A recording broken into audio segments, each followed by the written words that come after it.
If you're looking to change the world as it is, looking for social justice, looking for racial justice, I will always have ways to contribute to at least conversations or ways to contribute to actual causes. Right now, I'm supporting the Know Your Rights camp. Link is going to be in the bio and my video and in the description, so take a look at that. With that being said, let's start the show. Five, four, three, two, one. What's up, everyone? Francis Ufamadu here, and this is Way to Work. My thoughts and recording on the way to work. Today, I wanted to kind of talk about something a little lighthearted. Had a chance to watch this show over the weekend, and it was surprisingly great. And when I say surprisingly, it's just a matter of me forgetting how great it was. At the same time, realizing I missed things growing up watching the show. Um, I have a little hint of what show I'm talking about, so I'll give you a hint on what the topic's about to be. Here we go. Here's the hint. Here's the hint. In West Philadelphia, born and raised, on the playground is where I spent most of my days. That's right.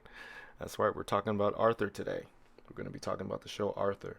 Nah, just kidding. You know what it is. Fresh Prince of Bel-Air. What a great show. What a great show.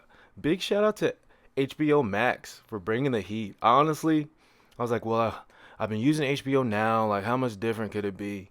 And I guess you don't realize how much you love Fresh Prince until you're able to watch it back to back to back to back to back and have no commercial breaks, and it just makes it a lot more personal. So shout out HBO Max. I took you for granted.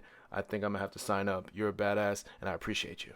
Thank you for bringing Fresh Prince of Bel Air to our lives. That show has a lot of messages. A lot of messages. It is a great time. Just being able to see a young Will Smith. He's been all over the place lately. You've seen his social media. He's out there again, but it's just funny and interesting to see him as a young man. First acting gig and just murdering, just destroying the role. Like I was watching it with my boy Omar, and we were just dying laughing. He did such a great job. Fresh Prince of Bel Air is by far probably the funniest show I've ever watched in my entire life. Martin, Martin is up there. Don't get me wrong. Martin is very up there.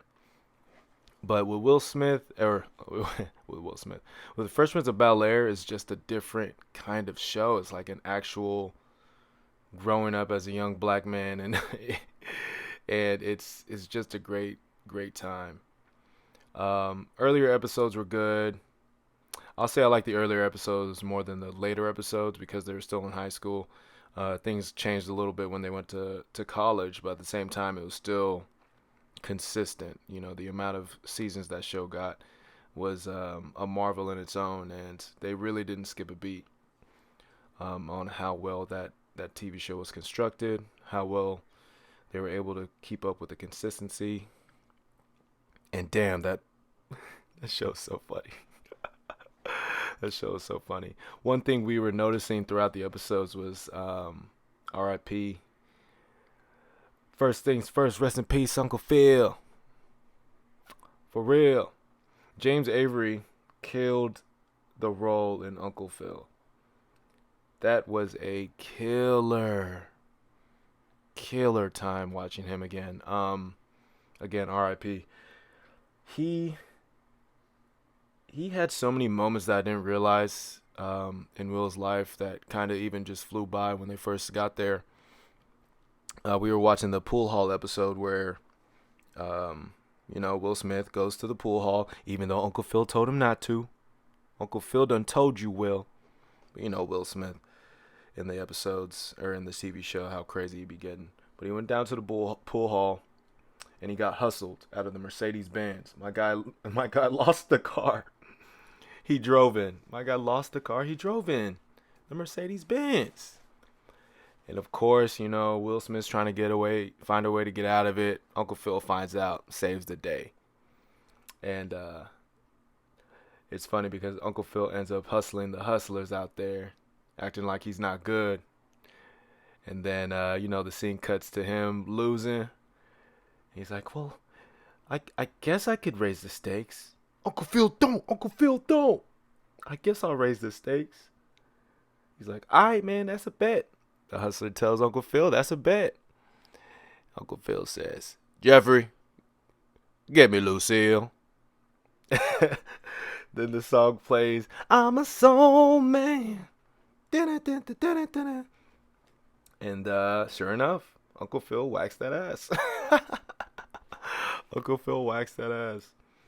And at the end of it, though, the reason I say like there's moments that kind of pass over my head, mind you, Will Smith is connected to Uncle Phil through marriage, not even blood.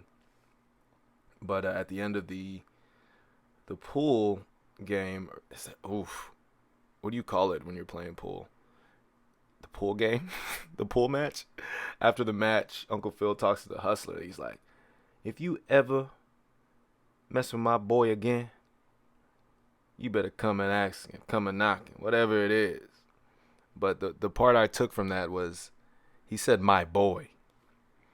Mind you, like I said, Will Smith is not his blood, but Uncle Phil called Will his boy. And I was like, damn, that's deep. Like he already considers him his own. And again, it's like that was such a quick moment. You don't really think about it, but he referred to Will as his boy. I mean, from then on, it's not like it got any worse. Like Will gets into stuff, and Uncle Phil is always there to help him out. And it's just a beautiful thing to watch. I think I just didn't realize how much I took it for granted. I don't know.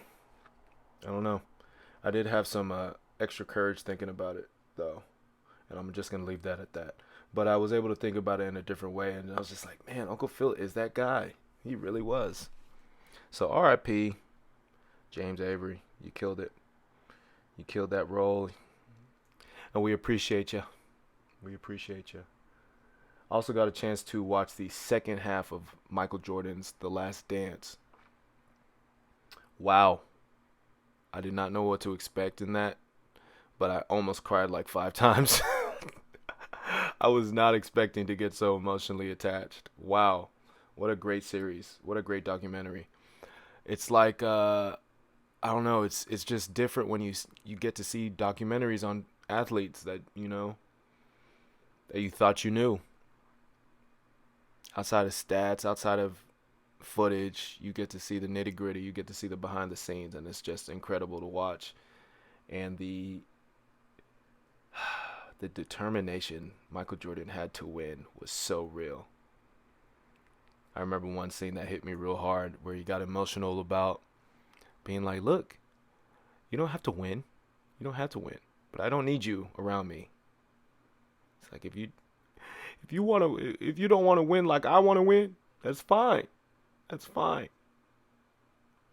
But you ain't got to be on my team. And I said, damn, he's so determined to win. You can just see it in him. He's getting so emotional. So definitely gained a new respect to Michael Jordan. Not that I never respected him before, but you just get to see a different side of him. And it brings you chills to see how much and how bad he wanted to win. And it's like, it's inspiring. It definitely is inspiring. Like, you have to have that mentality. You have to have the killer mentality to want to win. I'm a LeBron James guy. Big LeBron James guy. And I'm sure in the 10-part series, y'all will see why. But I just feel it too. I feel it myself within LeBron James. But, yeah, getting to actually see Michael Jordan's was very incredible. Very inspiring. And I want to win. I want to win. I got to get that fire in me. I'm trying to win out here. I'm trying to be a winner. See how I look at the camera with only one eye? I'm trying to be a winner.